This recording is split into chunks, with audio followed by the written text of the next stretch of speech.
As the earliest echoes of World War II's Pacific Theater began, the Japanese Empire launched the conflict with an array of powerful weapons. Among these was a seemingly modest yet lethal aircraft that showed its might at the expense of America on December 7, 1941. It was the Mitsubishi A6M, known as the Zero, an aircraft of paradoxes, lightweight yet fiercely armed.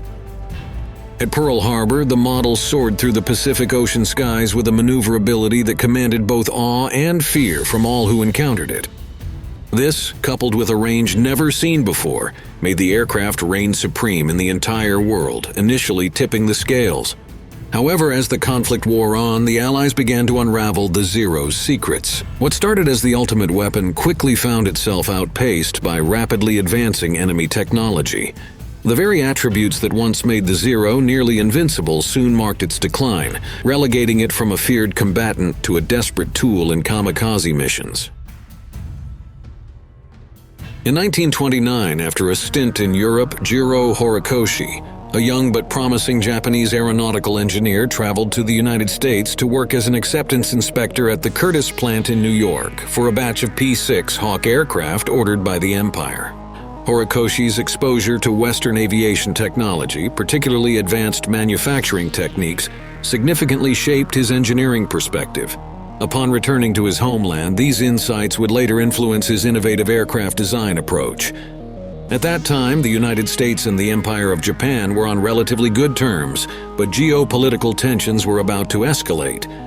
Horikoshi's next major project, the Mitsubishi A5M Claude, operational by 1935, showcased outstanding performance and innovative flush riveting that minimized air resistance and enhanced speed and laid the foundational design principles for his future projects. As the Second Sino-Japanese War escalated in 1937 and relationships with the Americans deteriorated, the Imperial Japanese Navy recognized the need for a more advanced fighter than Claude if they wanted to achieve air superiority. For what they believed would be a fast and grueling world war, they required an aircraft with extreme range to accompany bombers deep into enemy territory, rapid climb capabilities to intercept enemy models, and most importantly, exceptional maneuverability for dominance in dogfights. Tasked with these very specific demands, Horikoshi was chosen by executives at the Mitsubishi Design Bureau to lead the development of this new aircraft. With heightened geopolitical tensions and pressing military needs, Horikoshi and his team channeled their expertise into creating the A6M0, driven by a singular vision: engineering the ultimate dogfighter. The Mitsubishi A6M0 made its inaugural flight on April 1, 1939. This critical test demonstrated the aircraft's basic airworthiness and operational potential. It was officially named Reishiki Sento Ki, or Type 0 Fighter, a name that marked the year 2600 on the Japanese imperial calendar, which corresponds to 1940 in the Western calendar. Although its official code name was later changed to Zeke, pilots still commonly called it the Zero. The first production version, completed in 1940, was equipped with a Nakajima Sakai 12 engine, a 14-cylinder air-cooled radial that developed 950 horsepower at 13,800 feet, giving it a top speed of 316 miles per hour at 16,400 feet, and an outstanding range of 1,265 miles on internal fuel. Designed and focused on simplicity and effectiveness in air combat, the Zero featured a straightforward control layout, making it easy for pilots to operate under stressful combat conditions.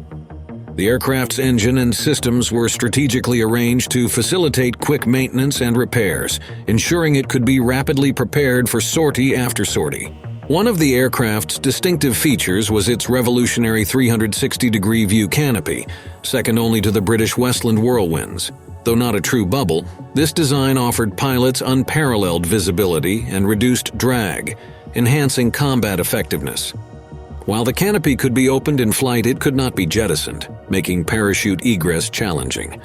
However, at the time, the top brass of the Empire assumed that a Zero pilot would continue fighting to the end rather than bail out. Initially, most Zero pilots even refused to wear parachutes.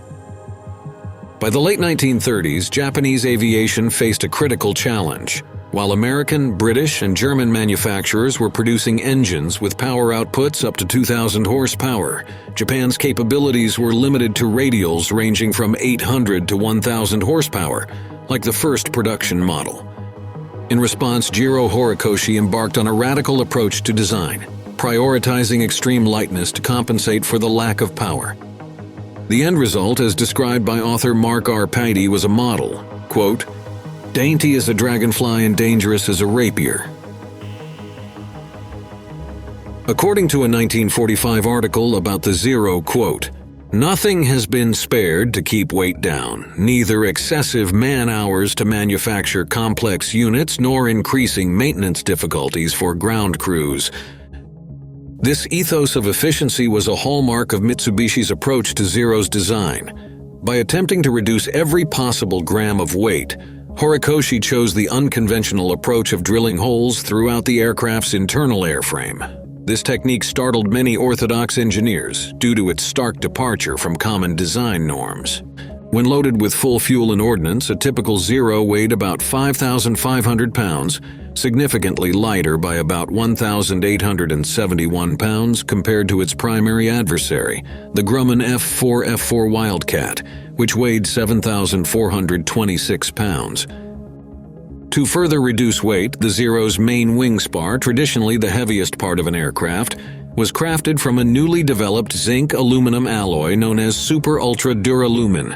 This innovation lightened the structure by 30% without compromising its integrity. Interestingly, this alloy was still in the experimental phase in the US under the designation 7075, and would later become a staple in aircraft design, still in use today. Additionally, the wing spar's design was continuous from wingtip to wingtip, integrating it as an inseparable part of the fuselage center section, thereby eliminating the need for heavier bolted connections. However, this obsessive focus on reducing weight led to some controversial omissions. The Zero lacked adequate armor and self-sealing fuel tanks, features that were not commonly included in fighters at the time but would soon become crucial. Horikoshi and his team believed the Zero's agility would enable it to effectively evade all enemy fire, thus deeming heavy armor unnecessary. Additionally, to conserve weight, many Zeros had their radios removed, relying instead on visual signals for pilot coordination.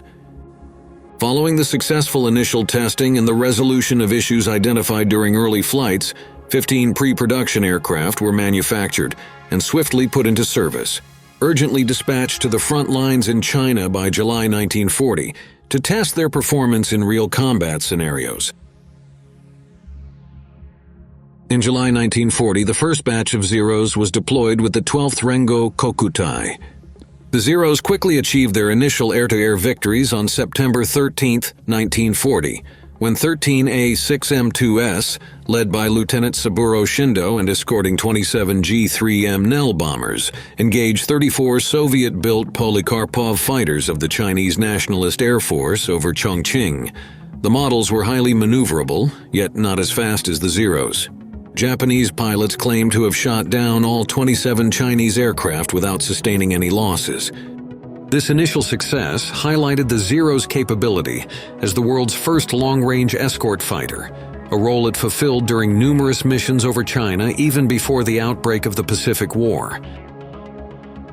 The Zero's pioneering design included the capability to carry a jettisonable external fuel tank, making it the first aircraft designed from inception with this feature. With a maximum fuel load that typically included about 230 gallons from the belly tank, the Zero could sustain 7 or 8 hours of combat endurance, a feature no other aircraft in the world had at the time. Had the Germans had the long-range A6M20 instead of the short-range Messerschmitt Bf 109E, the outcome of the Battle of Britain might have been very different.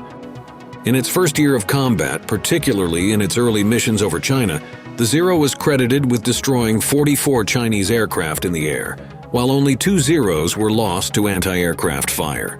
These were flown by some of the best-trained fighter pilots in the world, who effortlessly downed numerous ill-flown Polikarpov biplanes and open-cockpit monoplanes. Despite detailed reports sent back to the U.S. by American pilot Claire Chennault of the Flying Tigers, who saw the models in action and sent a memo to top brass outlining the capabilities of the Zero over China, these warnings were ignored. American aircraft recognition manuals at the time didn't even include a picture of a Zero, a stark sign of the underestimation. As the United States remained largely oblivious to the aircraft edging ever closer to their territory, Mitsubishi continued to refine and enhance the Zero. This included developing improved variants and increasing production. By December 1941, the Model 21, equipped with folding wingtips for carrier use, was operational, just in time for a massive attack on American soil.